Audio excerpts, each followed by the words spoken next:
오늘 우리에게 주시는 하나님의 귀한 말씀 로마서 6장 14절에서 18절까지의 말씀입니다.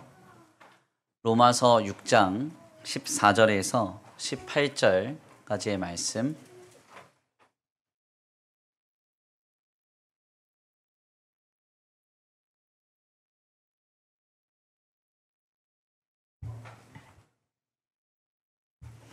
다 찾으신 줄 알고 다 같이 한 목소리로 함께 봉독합니다. 시작.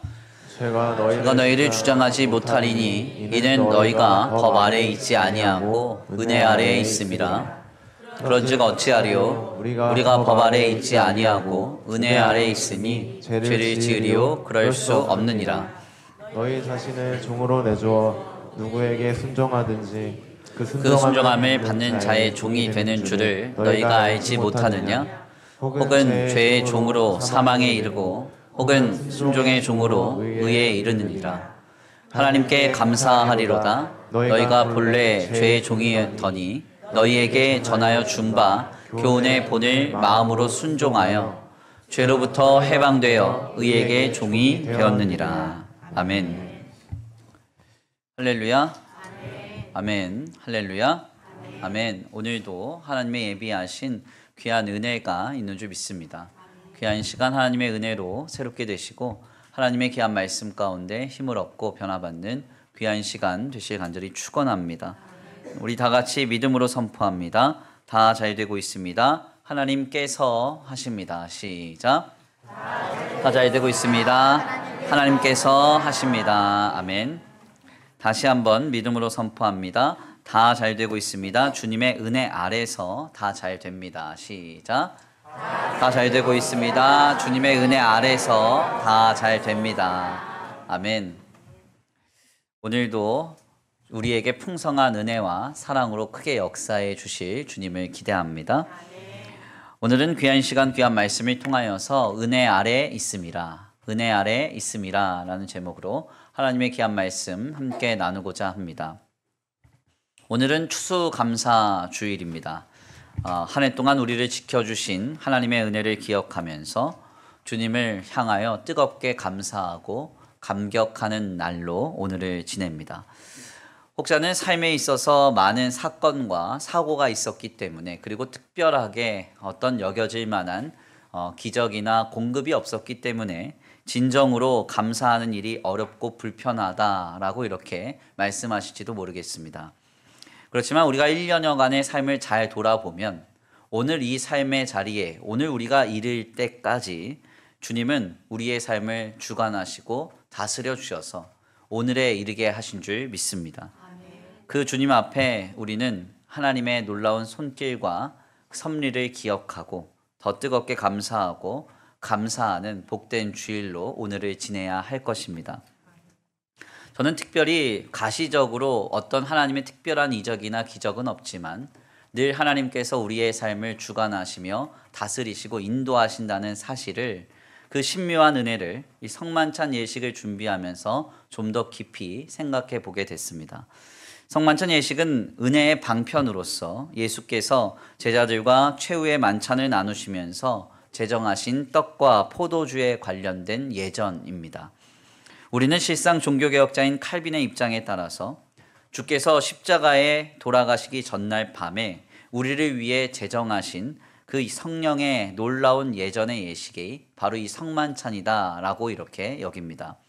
그래서 오늘 우리가 예전에 따라서 떡과 포도주를 나눌 때 그 떡과 포도주라고 하는 그 물질에 하나님의 영이, 성령이 강하게 임재하셔서 오늘 우리를 위하여 죽으신 예수님을 깊이 체험하고 느낄 수 있는 자리로서 바로 이 성만찬에 은혜가 있다고 여기는 것이죠.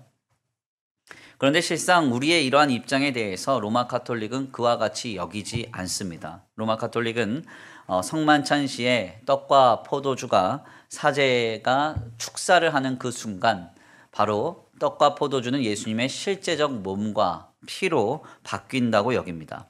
소위 이것을 화채설이라고 이야기를 하는데요. 그래서 속죄의 효력이 있는 성혈, 즉 포도주는 신자에게 나눠주지 않고 사제만 마십니다. 그리고 성체라고 불리는 소위 이 떡만 이제 그 미사시에 나누게 되죠. 이러한 요소에 대해서 종교개혁자들은 매우 마술적이고 미신적이라고 여기면서 이것이 합당하지 않다고 말했습니다. 성만찬 예식은 오늘 우리를 위하여 죽으신 예수님의 몸과 그리스도의 피를 경험하는 은혜의 장이지만요. 이는 어떤 실제적인 예수님의 몸과 피로서가 아니라 떡과 포도주에 임재하시는 하나님의 놀라운 영의 그 충만함 가운데 우리를 위하여 모든 것 내어주시는 주님을 깊이 체험하고 누리는 바로 그 은혜의 자리인 것입니다. 오늘 우리가 성만찬을 나눌 때 그 은혜가 충만히 임하기를 간절히 축원합니다. 그런데 이러한 로마 카톨릭의 입장과 그리고 칼빈의 입장 사이에 중도적 입장인 루터의 견해가 있습니다. 소위 공제설이라고 하는데요. 루터는 로마 카톨릭의 입장을 주도로 하여서 성만찬에 임하는 은혜의 역사가 예수님의 실제적인 몸과 피로서 떡과 포도주 안에 그 물질과 함께 공제한다, 같이 동시에 존재한다, 이렇게 표현했습니다. 그러니까 우리가 떡과 포도주를 나눌 때 신자는 우리를 위하여 피 흘리신 예수님의 실제적인 몸을 대하듯이 떡을 먹어야 하고 예수님의 실제적인 피를 대하듯이 바로 그 포도주를 마셔야 한다는 것이죠. 단순히 소위 영적이라는 말로 성만찬 예식을 가볍게 치부해서는 안 된다라고 말합니다. 여기에서 루터가 주장하는 인상적인 성만찬에 대한 해석은 주님이 실제적으로 이 떡과 포도주에 임재하실 때 in, with, under라는 방식으로 하나님이 실제적으로 임재하신다 이렇게 표현을 하는데요. 우리가 성찬을 나눌 때 떡과 포도주에 예수님이 in, 안에 실제로 계신다 이렇게 표현을 하고요. with, 그러니까 떡과 포도주 곁에 주님이 함께 하신다 이렇게 표현합니다. 더 나아가 under, 떡과 포도주 아래 주님이 실제적으로 함께하고 계신다 이렇게 표현을 하는 겁니다. 사실 가만 생각해 보면 이것은 오늘 우리에게 임재하사 역사하시는 주님의 방식이기도 합니다.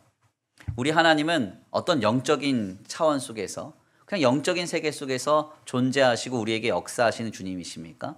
그렇지 않죠. 오늘 우리에게 살아계셔서 실제적으로 우리 안에 함께 하시는 주님이시죠. 아멘. 그리고 우리 곁에 함께 하시는 주님이세요. 그러니까 사실상 루터는 영적이라고 하는 개념을 분명하게 적시하지 않았을 뿐 실제적으로 성만찬 시에 영적으로 임재하시는 주님을 실제적으로 신자들은 인식하면서 성만찬 예식을 귀하게 여기고 여기에 참여해야 됨을 강조했던 것입니다. 그런데 사실 제가 이 루터의 이 글을 좀 읽다가요, 다 이해가 됐는데 언더가 이해가 안 됐어요. 네. 우리를 구원하신 하나님께서 우리 안에 실제적으로 임재하시는 방식, 우리 안에 하나님이 함께 하신다. 이해됩니다. 지금도 제 안에 하나님은 어떤 영적인 형이상학 세계 속에서가 아니라 제 안에 실제로 살아계셔서 역사하신 주님이세요. 그리고 우리와 함께 하시죠. 누군가가 하나님 어디 있어요? 목사님 주변에 하나님 어디 있어요? 하지만 저는 실제로 살아계신 주님이 제 곁에 계신다고 생각해요. 그리고 그 주님과 함께 살아갑니다. 그러니까 이것은 너무나 명확하게 잘 이해가 돼요. 그런데 언더, 우리 아래 계신다. 이건 뭔가 좀 이상해지는 거예요. 하나님이 우리 아래 계신다. 이게 어떤 의미일까요? 우리는 보통 하나님이 위에 계신다고 생각하잖아요. 그러니까 임재라고 하면 하나님이 실제적으로 임재하셔서 우리 가운데 역사하신다고 하면 하늘로부터 내려오셔서 우리에게 함께 하시는 주님이시죠. 영어로 하면 from above, 위로부터 오셔야 되는 거예요. 위로부터.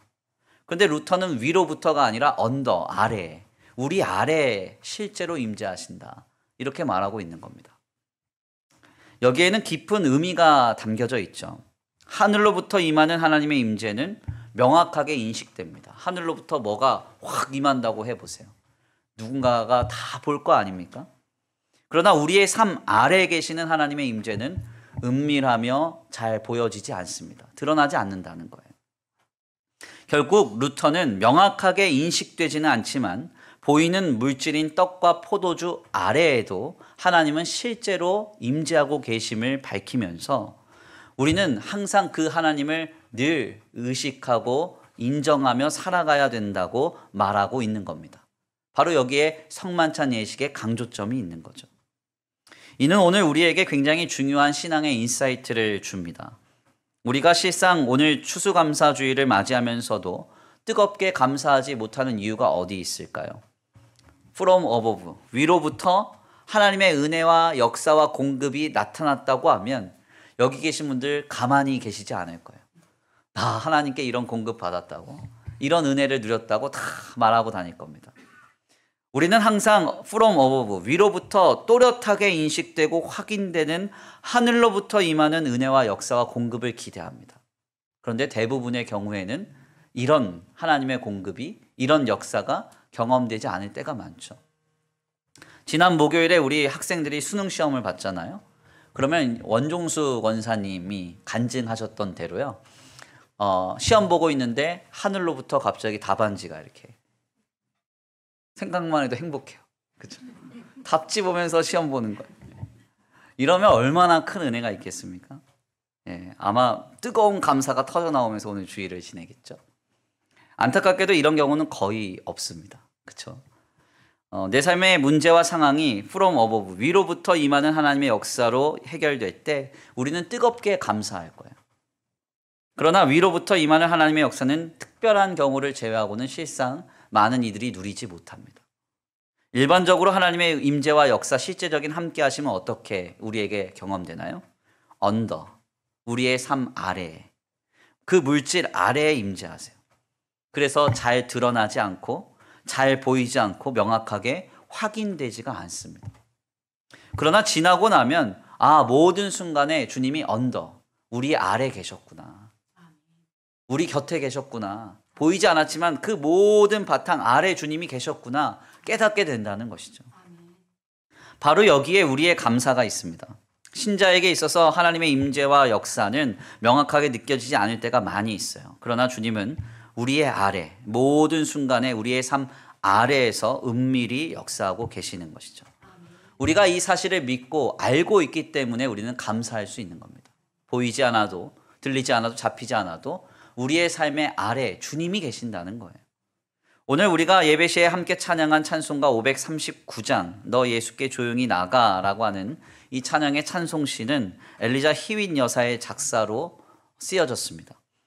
본래 이 찬송가의 제목은 너 예수께 조용히 나가가 아니라 내 짐을 예수께 가지고 가라라고 하는 제목이에요. 원래 영어 제목이 그렇습니다. 실상 이 찬양을 작사한 이 여인의 삶에는 황당한 어려움이 많았어요. 본래 이 희윈 여사가 교사였거든요. 학교에서 학생들을 가르치는. 어느 날 이제 학생 한 명을 막 훈계하고 있는데 그 학생이 흥분을 해서 옆에 있는 몽둥이로 이 희윈 여사를 내려칩니다. 그래서 이 희윈 여사가 척추뼈가 부러져 버려요. 결국 희윈 여사는 척추가 골절되는 사고를 겪고 무려 6개월 동안 병상에 누워 지내게 되면서 평생 척추뼈의 병을 앓는 상황이 됩니다. 바로 이 상황 속에서 그녀의 병실을 청소해 주던 청소부가 하는 이 고백, 주님께서 나에게 닥친 형편과 처지를 찬송으로 바꿔줄 힘을 주셨습니다 하는 이 고백을 듣고 그가 감동을 받아가지고 평생 나는 주님을 찬양하는 인생을 살겠다 결단해요. 그래서 그가 가장 먼저 지은 찬송시가 뭔가 하냐면 주 안에 있는 나에게입니다. 주 안에 있는 나에게, 주 안에 있는 나에게 딴 근심 있으랴, 십자가 밑에 나아가 내 짐을 벗었네. 그리고 연이어서 작시한 이 찬송시가 바로 내 짐을 예수께 가지고 가라예요. 이 찬송의 후렴이 어떻습니까? 너 예수께 조용히 나가 내 마음을 쏟아놓으라. 늘 은밀히 보시는 주님 큰 은혜를 베푸시리. 우리의 기대를 담은 찬양은 아니에요. 너 예수께 조용히 나가 내 마음을 쏟아놓으라. 내 마음을 아시는 주님이 다 뒤집어 엎으시리. 이래야 되는 거 아니에요? 다 바꿔주시리. 근데 그게 아니라는 거예요. 은밀히 보시는 주님. from above, 위로부터가 아니라 언더예요. 모든 것 아래에서 은밀히 보고 계시고 우리에게 은밀히 역사하사 우리를 세워가시는 주님이시라는 거예요. 그러므로 신자는 눈에 보이지 않고 귀에 들리지 않고 손에 잡히지 않아도 하나님 앞에 감사할 수 있습니다. 왜 그렇습니까? 우리의 삶에 실제적으로 언더, 아래에서 함께 하시며 은밀히 우리의 삶에 역사하시는 주님이 계시기 때문이에요. 오늘 이 추수감사 주일에 우리의 뒤를 돌아보고 은밀히 1년 동안 역사해 주신 주님께 감사하는 주일 되시기를 간절히 축원합니다. 그리고 지금도 보이지 않는 곳에서 역사하고 계시는 주님을 신앙하면서 뜨겁게 감사할 수 있는 복된 추수감사 주일 되기를 간절히 축원합니다. 오늘 본문의 말씀은 바로 이와 같은 관점에서 숙고해 보면 우리에게 큰 은혜가 있어요. 오늘 본문 말씀 14절에서 15절입니다. 우리 함께 다 같이 봉독합니다. 14절에서 15절 시작. 죄가 너희를 주장하지 못하리니 이는 너희가 법 아래에 있지 아니하고 은혜 아래에 있음이라. 그런즉 어찌하리요? 우리가 법 아래에 있지 아니하고 은혜 아래에 있으니 죄를 지으리요? 그럴 수 없느니라. 아멘. 바울은 오늘 본문 말씀을 통해서요, 그리스도 예수로 인하여서 구원받은 우리가 이제는 죄 아래에 있지 않고 은혜 아래에 있게 되었다고 말합니다. 그러면서 덧붙이기를 너희가 죄 아래에 있지 않고 은혜 아래에 있으므로 너희는 이제 죄를 지을 수 없다, 이렇게 선포해요. 참 은혜로운 말씀으로 우리가 그냥 편안하게 받으면 되는데 사실 말씀을 좀 깊이 들여다보면 뭔가 의구심이 생깁니다. 제가 성격이 이상한 게 아니라 잘 들여다보면 뭔가 좀 의문이 생겨요. 오늘 본문 말씀을 보면 분명히 우리가 은혜 아래에 있고 죄 아래에 있으므로 우리가 죄를 지을 수 없다, 바울이 선포하는데 여전히 나는 죄를 짓고 있다는 거예요. 저만 죄를 짓는 것처럼 그렇게 보십니까? 네. 우리가 바울의 말을 반출을 해보면요, 우리가 지금 만약에 죄를 크든 작든 짓고 있다면 우리는 은혜 아래에 있지 않고 죄 아래에 있다는 게 돼요. 결국 그렇다면 은혜 아래에 있지 않으므로 오늘 우리의 구원에 뭔가 문제가 생길 수 있다는 결론에 이릅니다. 그러니까 본문 말씀에서 증언하는 내용인 우리가 죄 아래에 있지 않고 은혜 아래에 있으므로 우리가 죄를 지을 수 없다라는 이 말을 문자 그대로만 이해를 하게 되면 황당한 주장에 이르게 되는 거죠. 그래서 실상 우리가 본문 말씀을 바르게 이해하기 위해서는 바울이 본문 말씀을 통해서 계속 반복하여 사용하는 단어인 아래라고 하는 말을 주목하여 살펴볼 필요가 있습니다. 바울이 말하는 우리가 지금 은혜 아래에 있고 죄 아래에 있지 않다라고 하는 이 말은 어떤 의미를 내포하고 있는 것일까요? 바울이 지속적으로 사용하고 있는 이 아래라는 말, 헬라어로 휘포라는 이 말은 실제적인 위치의 아래라는 뜻도 있지만 상징적으로는 은밀하게라는 뜻을 담고 있습니다. 즉 오늘 우리가 죄 아래에 있지 않다는 것은 죄에 은밀하게 영향을 받아서 죄에 끌려가는 인생이 아니라는 것이고, 우리가 은혜 아래에 있다는 것은 하나님의 은혜에 은밀하게 영향을 받아서 그 은혜에 끌려가는 인생이 됐다는 거예요.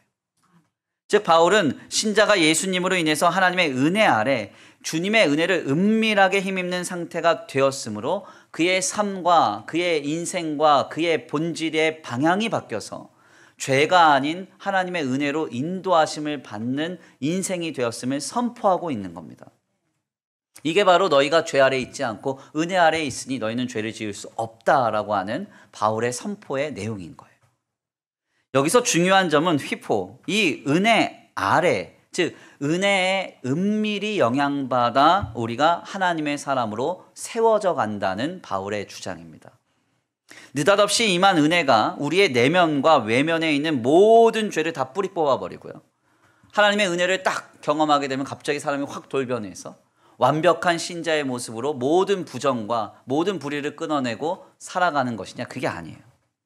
휘포, 마치 우리가 너무나도 차갑게 식어져 버린, 그리고 너무 추워서 꽝꽝 얼어버린 우리 자신이 하나님의 은혜의 빛을 꾸준하게 받음으로써 그 강팍하고 완악하게 굳어져 버린 것이 다 녹아지고 다시 데워져서 하나님의 사람으로 차츰차츰 세워져 가듯이 하나님의 은혜의 역사는 은밀하게 우리에게 역사하셔서 꾸준하게 우리를 이끌어 가신다는 것이죠.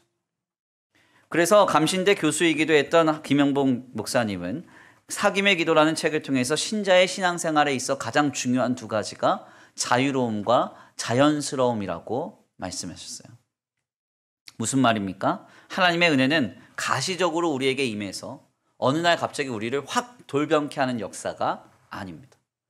하나님의 은혜의 빛은, 그 은혜의 얼굴은 꾸준하게 우리를 비춰서 우리로 하여금 죄의 방향을 끊임없이 조정하게 만들고, 아멘, 죄된 본질을 끊임없이 끊어내게 만들어서 매우 자연스럽고 그 자신은 자유롭게 하나님 앞에 거룩한 신자로 차츰차츰 이뤄져 간다는 거예요.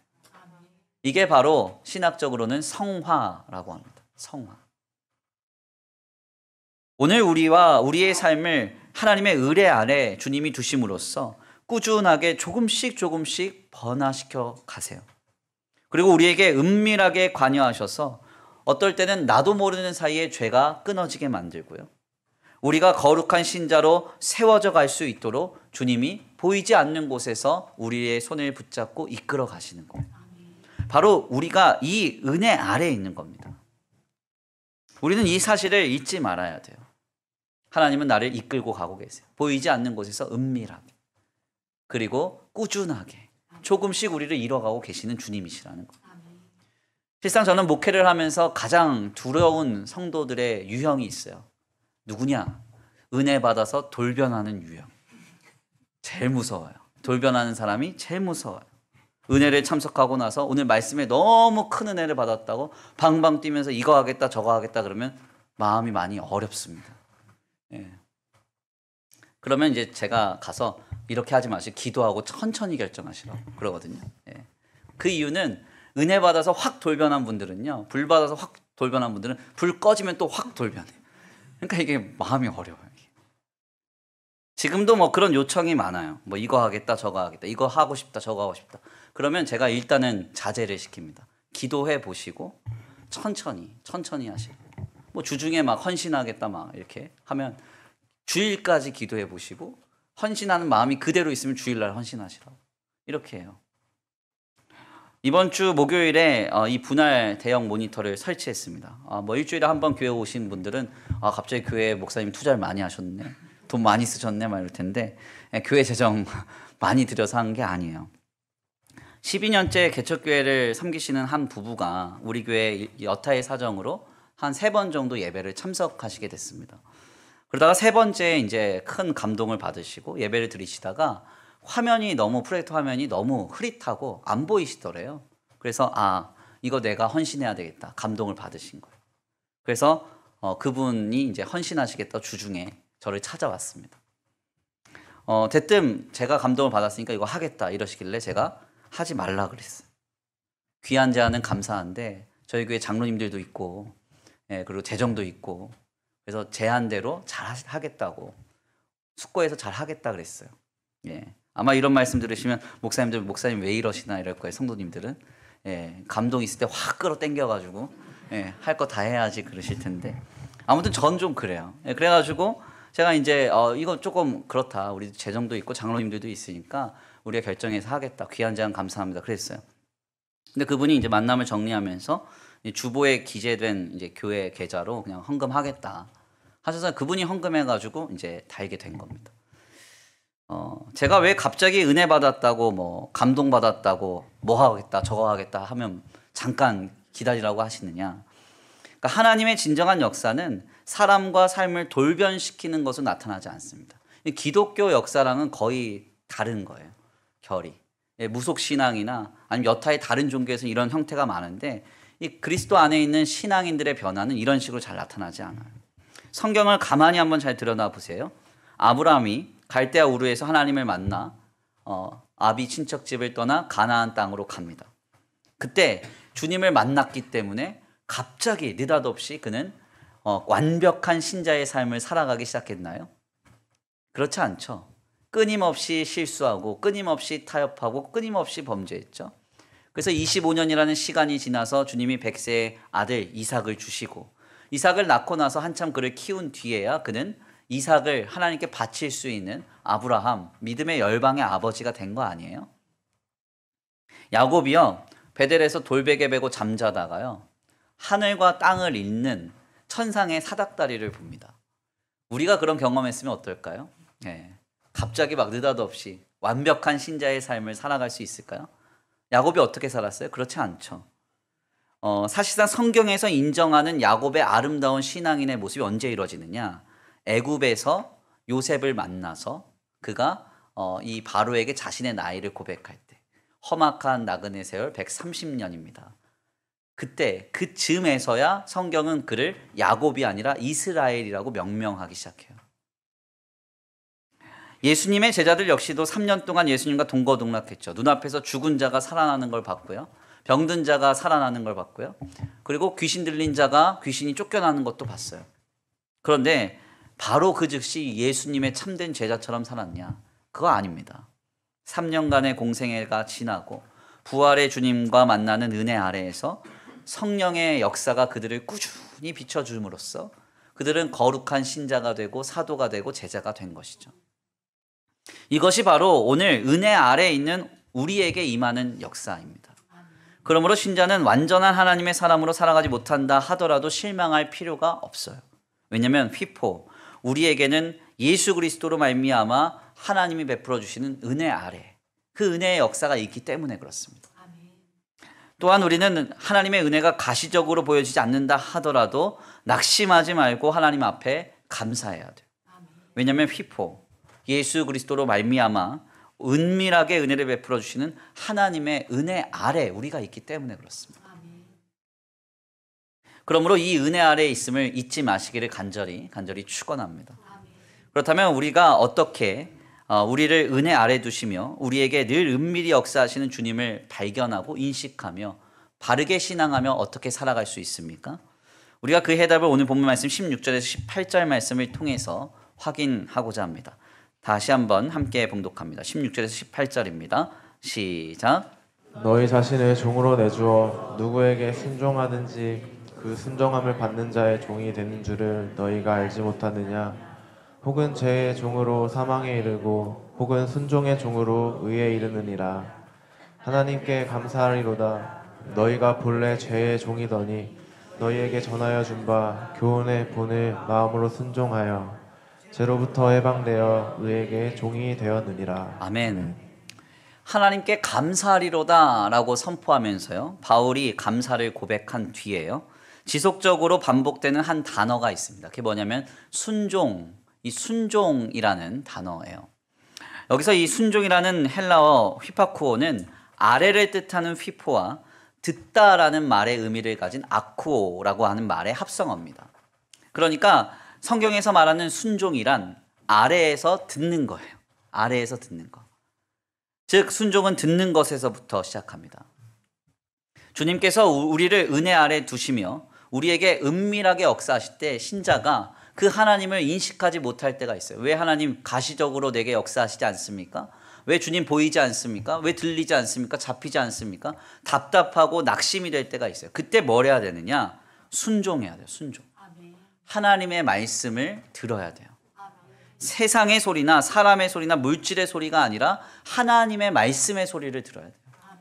히파쿠오, 순종하며 하나님의 말씀을 들을 때 우리는 언더, 보이지 않는 곳에서 일하고 계시는 주님을 발견하게 돼요. 그 주님의 역사를 깨닫게 되고 체험하게 된다는 거예요. 다른 요소에, 다른 소리에 귀를 기울인다면 보이는 그 가시적인 요소에 우리는 다 마음이 빼앗겨져서 낙심하고 실망할 수밖에는 없습니다. 2023년 한 해가 다 저물어 가고요. 2024년이 시작되고 있습니다. 제가 내년 목회 계획을 열심히 세우고 있는데 가장 중점으로 잡는 게 뭐냐? 바로 말씀이에요. 말씀. 내년에는 우리 성도들 아주 닥달을 해가지고 말씀 읽게 할 거예요. 말씀. 제가 올 한 해 많은 실험을 했거든요. 우리 성도들이 언제 상태가 제일 좋으냐? 어디 데리고 가서 밥 먹이고 어디 가서 놀러 가고 상태 하나도 안 좋아요. 언제 상태 제일 좋냐? 8월 한 달 동안 사복음서 읽었을 때 상태가 제일 좋으시더라고요. 보니까 1년 내내 상태 좋게 만들려고. 예. 내년에는 분기별로 그냥 막 말씀 묵상시키고 말씀 읽으라고 하고 막 계속 그렇게 할 거예요. 왜 이렇게 해야 되는가 하냐면요, 성경을 통해서 하나님의 말씀을 가까이 하고 듣기 시작하면 그 순종이 우리로 하여금 은밀히 계시는 주님을 만나게 해요. 그분을 발견하게 해요. 제가 이번 주간에 구역장들에게 나눠드렸던 이야기입니다. 유신론적 실존주의 철학자로서 불리는 키에르케고르라는 철학자가 있어요. 철학을 공부하는 사람들에게 잘 알려져 있습니다. 왜? 이 사람이 가장 잘생긴 철학자예요. 네. 특별히 많은 신학자들에게 있어서는 하나님 앞에 선 단독자라는 개념으로 아름다운 신앙을 가진 철학자로 알려져 있습니다. 특별히 그가 남긴 저서 중에서 반복이라고 하는 책의 말미를 보면은 그는 욥기에 대해서 굉장히 큰 애착을 갖고 있었음이 확인이 돼요. 그러면서 끊임없이 이런 표현을 반복하죠. 만일 나에게 욥이 없었더라면, 만일 나에게 욥이 없었더라면, 이걸 계속 반복합니다. 도대체 왜 그가 이렇게 욥기에 큰 애착을 가졌느냐? 여기에는 한 가지 이유가 있습니다. 그에게는 사랑하던 여인 레기네 올센이라고 하는 여인이 있었어요. 그녀와 약혼까지 했고 결혼을 앞두고 있었습니다. 그런데 종교적인 어떤 갈등으로 인해서 결국 스스로 파혼을 하게 됩니다. 이 사건으로 말미암아 그는 많은 주변인들에게 유혹자, 그리고 사기꾼, 방탕아 이런 식으로 비난을 받기 시작하는데요. 뭐 오늘날에야 결혼을 앞두고 그런 농담 많이 하잖아요. 식장에 들어가 봐야 안다. 네, 여긴 잘 들어갔다 나오셨네요, 식장에. 네. 근데 중세 시대만 하더라도요, 이게 안 통합니다. 약혼이라고 하는 것을 깨트리면 상대에게 굉장히 심각한 수치를 주는 거예요. 그러니까 이런 상황 속에서 이 모든 비판과 비난이 키에르케고르를 향하게 됩니다. 특별히 그는 한마디 변명도 없이 다만 사랑의 체험을 정리하기 위해서 베를린으로 떠나게 되는데요. 바로 그곳에서 완성한 책이 그 유명한 저서인 반복이라는 책이고, 이 반복의 말미에서 파혼한 자신의 아픔과 사랑하던 여인이 결혼한다는 소식을 듣고 그 소식 속에서 고통스럽게 견디는 그 내용이 계속 나와요. 그러면서 어떻게 이걸 버텼느냐? 욥기를 붙들었다는 거예요. 욥기를. 그의 고백을 제가 한번 읽어드립니다. 당신은 욥을 읽었습니까? 욥을 읽으십시오. 몇 번이고 되풀이해서 읽으십시오. 당신에게 보내는 편지에는 나는 욥이 진정을 토로한 단 한마디의 말도 인용해서 써 보낼 수가 없습니다. 나는 욥기를 여러 번 읽었습니다만 나에게는 그가 말한 한마디 한마디가 새로운 것입니다. 그의 말을 대할 때마다 그 말이 나에게는 새로 태어나는 것만 같고 나의 마음에 원초적인 인상을 줍니다. 네, 어때요? 종교적인 이유로 사랑하는 여인을 잃고 스스로 파혼까지 하고 더 나아가 사랑하던 여인이 결혼한다고 하는 그런 황당한 소식까지 전해 듣는 그 수치스럽고 아픈 현장 속에서 키에르케고르가 붙들었던 건 뭐냐? 말씀. 하나님의 말씀이었다는 거예요. 욥기서 그 말씀이 그를 새롭게 태어나게 만들었고 그를 일으켜 세웠다는 것이죠. 교회사 속에서 전해지는 수많은 신자들의 기록을 보면 가시적인 하나님의 역사가 보이지 않았을 때, 그래서 너무나 실망하고 하나님이 안 계신다고 하면서 낙담할 수밖에 없었을 때 바로 이 성도들을 지켜준 것은 하나님의 말씀이었습니다. 하나님의 말씀이 그들로 하여금 보이지 않는 하나님을 인식하게 만들고 우리 아래 계셔서 은밀하게 은혜의 빛깔로 우리를 인도해 가시는 주님을 만나게 한 거예요. 살아있고 운동력이 있어 우리의 심령과 골수를 찔러 쪼개는 하나님의 말씀을 들을 때 그 순종이 우리로 하여금 은밀한 중에 은혜를 베푸시는 하나님을 만나게 합니다. 그 성경을 가까이 하시기를 바랍니다. 얼마나 귀한지 몰라요. 종교개혁 당시 기록을 보니까요, 성경책 한 권의 값이 무려 노동자의 1년 연봉이에요. 오늘날로 치면은 이 성경책 한 권이 한 3천만 원 정도 되는 거예요. 지금 다 3천만 원짜리 들고 다니시는 거예요. 다. 당시의 사람들은 이거 뭐 없어서 못 읽는 거야, 없어서. 루터 이전으로 가면요, 성경은 다 라틴어로 쓰여져 있습니다. 일반인들에게 공개가 안 돼요. 사제만 읽습니다. 라틴어 성경은 문맹률이 96%가 넘어요. 100명 중에 4명 정도밖에 못 읽는 거예요. 그렇게 읽고 싶어도 읽지 못했던 게 성경인데 오늘 우리는 어때요? 마음만 읽으면, 먹으면, 걸어가면서도 볼 수 있어요. 돈 하나도 안 들어요. 인터넷으로 뭐 핸드폰으로 계속 볼 수 있어요. 이렇게 좋은 시대를 살아가고 있는데 성경은 가까이 하지 않는다면 우리는 얼마나 많은 복을 놓치고 있는 겁니까? 그러므로 오늘 우리는 하나님의 말씀인 성경을 가까이 해야 됩니다. 가까이 하셔야 돼요. 성경을 가까이 함이 우리에게 그 순종을 통해서 앞이 캄캄한 순간들 속에서도 하나님의 은혜 아래 우리가 있음을 깨닫게 할 것입니다. 제게 있어서 늘 연말이 되면요, 어려운 한 가지 사역은 일꾼을 세우는 일입니다. 특별히 교회 안에 헌신하는 뭐 구역장이나 기관장 세우는 것도 많이 힘들지만 사실은 함께 동역할 부교육자 세우는 일이 요 근래는 더 어려운 것 같아요. 요 근래 젊은 사역자가 없는 현실이 시작이 됐습니다. 제가 노예를 가보니까 올해 저희 이제 교단에 신학교에 입학한 신학생이 29명. 저희 교회가 교단 교회가 1000개 교회예요. 이 29명이 1000개 교회로 흩어져야 돼요. 29명 중에서 여자 신학생이 7명. 네. 그리고 만학도가 11명, 12명. 그래서 남자 젊은 사역자가 11명 혹은 12명. 이 중에서도 중간에 자퇴하거나 혹은 중간에 휴학을 한 친구들이 또 한 30%. 한 자릿수 정도가 전체 교회를 다 커버를 해야 돼요. 그러니까 젊은 남자 사역자 모시기가요, 하늘의 별 따기입니다. 그러니까 우리 교회 지금 전도사님, 강도사님들은 하늘의 별 따서 앉아 있는 거예요. 지금. 너무 귀한 분들이에요. 가면 이제 힘들면 힘들다고 물어봐주고, 맛있는 거 있으면 손에 좀 얹어주고 그렇게 하셔야 돼요. 예. 뭐 감이 없으신데 구하는 저로서는 하늘의 별 따서 앉아 있는 거라니까. 이번에 함께하던 황 목사님께서 협력교회로 이제 개척을 나가게 되면서 사역자들 간의 팀워크가 참 좋았는데 이 사역의 빈자리가 좀 생겼습니다. 어떻게 하면 좋을까 고민이 막 돼요. 근데 그 고민이라고 하는 게 안 좋아요. 마음을 어렵게 하고 영을 어둡게 해요. 그리고 머리가 빠져요. 네. 고민 많이 하니까 머리가 빠지더라고요. 그래서 머리가 너무 많이 빠져가지고 제가 아내한테는 한번 그랬어요. 머리 이렇게 많이 빠졌는데 괜찮냐고. 그랬더니 아내가 그러더라고요. 결혼 때부터 자기는 외모에 대한 기대가 없대요. 네, 그래서 알겠다고. 뭐 빠지면 빠지겠죠. 뭐 그러고 있습니다. 아무튼 그래서 고민하다가 심령이 좀 상해서 성경을 읽기 시작했습니다. 신약 성경부터 읽는데 마태복음서를 읽는데 말씀이 갑자기 확 들려왔어요. 마태복음서 16장 16절에서 18절입니다. 함께 다 같이 봉독합니다. 시작. 시몬 베드로가 대답하여 이르되 주는 그리스도시요 살아계신 하나님의 아들이시니이다. 예수께서 대답하여 이르시되 가요나 시몬아 내가 복이 있도다. 이를 내게 알게 하니는 혈육이 아니요 하늘에 계신 내 아버지시니라. 또 내가 내게 이르노니 너는 베드로라. 내가 이 반석 위에 내 교회를 세우리니 음부의 권세가 이기지 못하리라. 아멘. 내가 내 교회를 반석 위에 내가 세우겠다. 그러니까 주님이 이 말씀을 확 다가오게 하신 거예요. 원어를 보니까 내가 3번 반복되더라고요. 내가 나의 교회를 내가 세우겠다. 주님의 교회지. 네, 주님이 세우시는 거지 내가 세우는 게 아니구나 하면서 마음이 좀 편해졌어요. 그러면서 보내주시겠지 생각하게 됐고, 안 보내주시면 뭐 보내주신 분들하고 씨름하면 되겠지 이렇게 마음을 먹었습니다. 기도하면서 가만두고 보니까 결국 하나님이 정하신 때에 아름다운 분들을 예비해 두셨더라고요.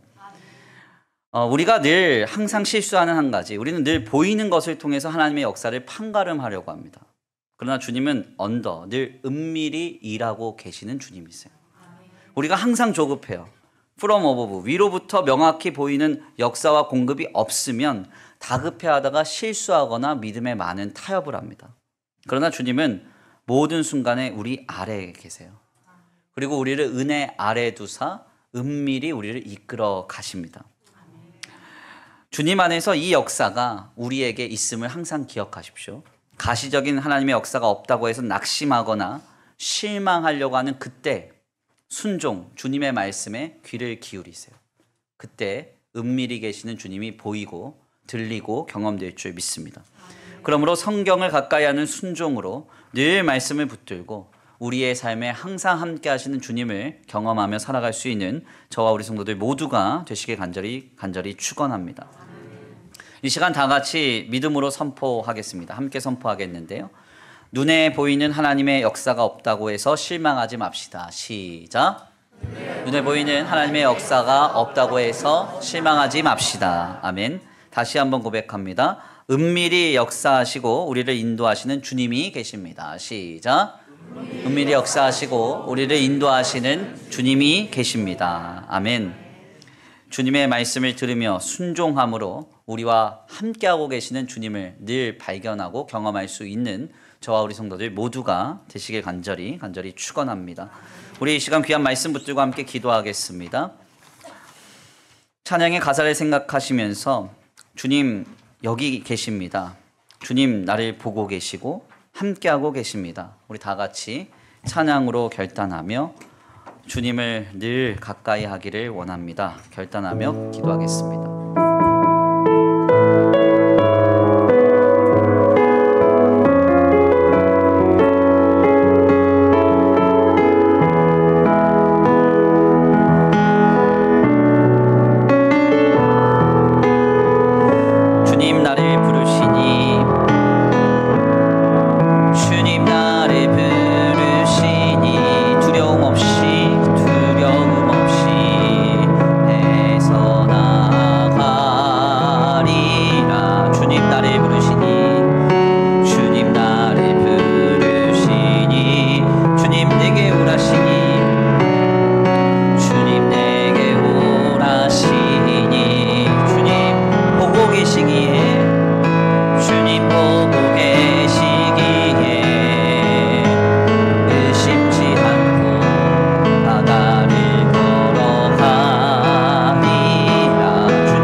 나를 부르시니 두려움 없이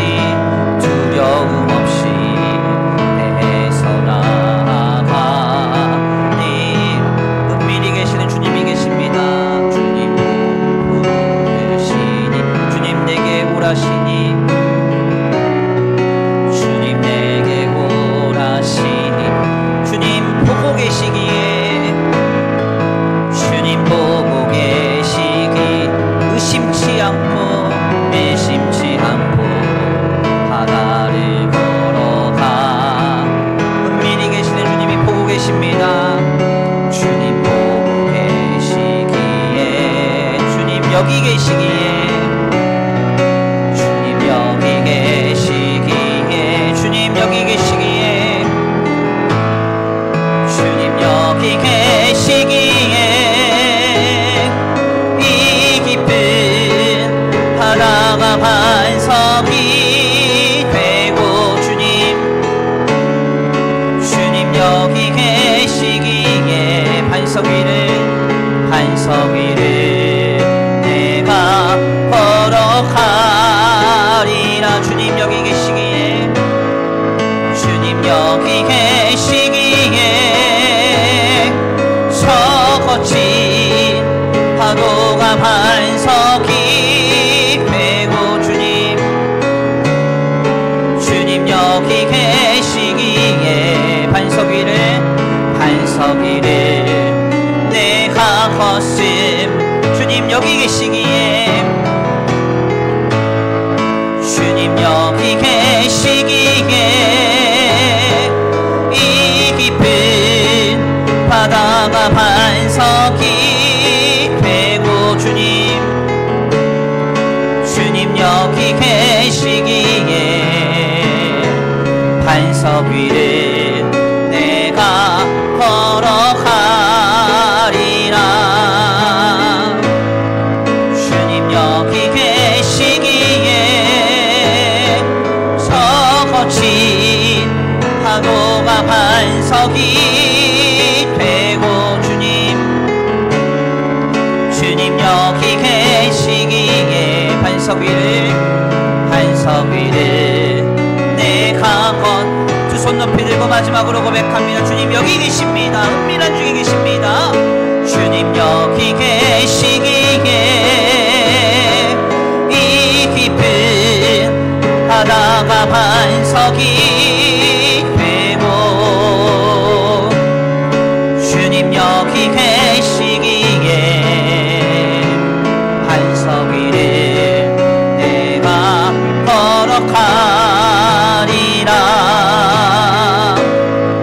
주님 여기 계시기에 저 거친 파도가 반석이 되고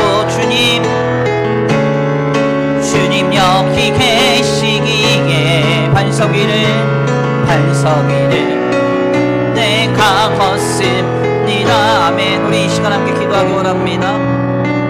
보이지 않아도 들리지 않아도 손에 잡혀지지 않아도 은밀한 중에 우리와 함께하고 계시는 주님이 계십니다. 그 주님이 우리에게 은혜 아래 은밀한 하나님의 역사를 부으시고 역사하사 우리를 끌고 가신 줄 믿습니다. 그 주님을 보기 원합니다. 발견하기 원합니다. 하나님의 말씀을 가까이 함으로 우리의 눈이 열려지고 우리의 감각이 깨어져서 은밀한 중에 우리와 함께 하시며 역사하시는 주님을 경험하고 누리게 하여 주시옵소서. 우리 다 같이 주여 한번 부르시고 말씀 붙들고 기도 올려드립니다. 주여 한번 부르시고 기도합니다. 주여. 사랑과 은혜가 많으신 하나님 감사합니다. 오늘 귀한 시간 귀한 자리로 하나님 앞에 나와 하나님의 귀한 말씀을 상고하며 주께 가까이 나아가게 하시니 감사합니다. 하나님 그렇습니다. 주님 그렇습니다. 이 시간 하나님 안에서 우리가 아버지 하나님의 임재하심을 경험하기 원합니다. 우리에게 실제적으로 찾아오사 아버지 우리에게 역사하시는 그 주님을 우리가 만나고 경험하며 느끼기 원합니다. 하나님 이 시간 우리의 눈을 뜨게 하소서. 우리의 감각이 열려지게 하소서. 주님 아버지 주님밖에 없습니다. 주님밖에 없습니다. 주님밖에 없습니다. 주님 이 이 시간 우리의 마음과 우리의 생각을 주관하시고 다스려 주셔서 눈에 보이지 않아도 들리지 않아도 손에 잡혀지지 않아도 지금 우리와 함께 하시는 그 주님을 우리가 만나고 경험할 수 있도록 주님 역사하여 주시옵소서. 인도하여 주시옵소서. 함께하여 주시옵소서. 주님밖에 없습니다. 주님밖에 없습니다. 주님밖에 없습니다. 주님 이 시간 하나님의 말씀을 가까이 함으로 우리의 감각이 깨어나기 원합니다. 우리의 시야가 넓어지기 원합니다. 우리의 아래에 아버지 늘 함께 하시는 주님, 우리에게 아버지 은혜 아래 우리를 두사 은밀한 중에 우리에게 역사하시며 은혜의 빛을 비추시는 그 주님, 그 주님을 경험하기 원합니다. 지금 역사하여 주시옵소서. 인도하여 주시옵소서. 함께하여 주옵소서. 주님밖에 없습니다. 인도하여 주옵소서. 아버지 도와주시옵소서. 아버지 주여, 주님을 보기 원합니다. 주님을 보기 원합니다. 주님을 보기 원합니다. 지금 아버지 우리의 눈이 띄어지게 하시고 하나님의 말씀 가운데 우리의 감각이 깨어나게 하여 주옵소서. 은밀한 중에 오늘까지 인도하신, 지금까지 인도하신, 여기까지 인도하신 주님을 보게 하여 주시옵소서. 주님 여기 계시기에 이 깊은 바다가 반석이 되고 주님 여기 계시기에 반석이를 내가 허락하리라.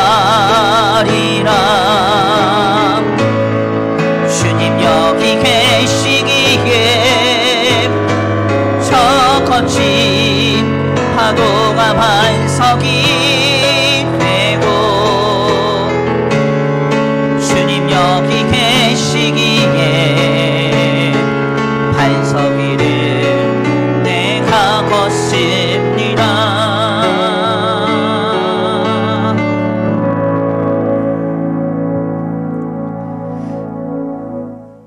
지금 우리와 함께하고 여기 계시는 주님을 성만찬 예식 가운데 깊이 체험하며 누리길 원합니다. 잠시 기도하고 성만찬 예식 감당합니다. 하나님, 이제 주님께서 제정한 귀한 예식을 감당합니다. 떡과 포도주에 영적으로 충만하게 임재하사 우리로 하여금 모든 것 내어주신 주님을 만나는 거룩한 은혜의 자리가 되게 하여 주시옵소서. 예수님의 이름으로 감사하며 기도 올려드립니다. 아멘.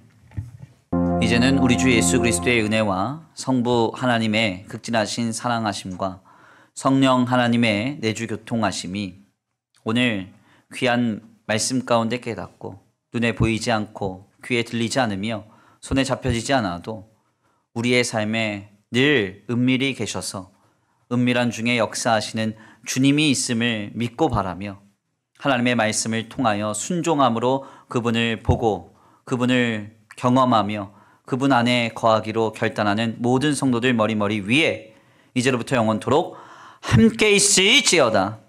아멘.